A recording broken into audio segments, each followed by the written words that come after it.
সময় কথা বলা লাগে। অনেকে আবার অনেক হাদিস নিয়ে আসেন যে জানাজার সামনে নিয়ে কথা বলা যাবে না। হাদিসটা সত্য হলেও আমরাও জানি, কিন্তু যেই লোকগুলো বলে যে জানাজার সামনে নিয়ে কথা বলা যাবে না লাশকে নিয়ে, তাদের উদ্দেশ্য করে বলতে গেলে বলি যে ভাই আপনি দেখেন তো, যদি জানাজার সামনে নিয়ে কথা বলা যাবে না ঠিক আছে, কিন্তু মুহাম্মদ সাল্লাল্লাহু আলাইহি সাল্লাম ওই মদিনা থেকে মক্কা থেকে শুধু একটা হাদিসে নিয়ে এসেছে যে জানাজার সামনে নিয়ে কথা বলা যাবে না। কিন্তু ভাই আপনার বাড়ির কাছে আপনার ভাইয়ের বউ পর্দা করে না, আপনার ছেলে নামাজ পড়ে না, সন্তান নামাজ পড়ে না।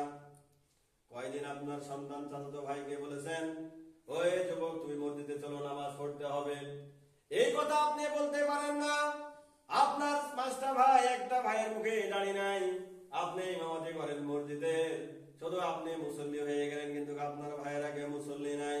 ভাইয়েরা আমার, পাশের বাড়ির ভাই না খেয়ে থাকে, কোনো খোঁজ খবর নেয় না।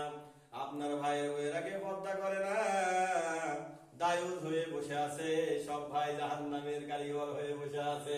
আর আপনি জানাজার সামনে লাশ নিয়ে এসে বলেন জানাজার সামনে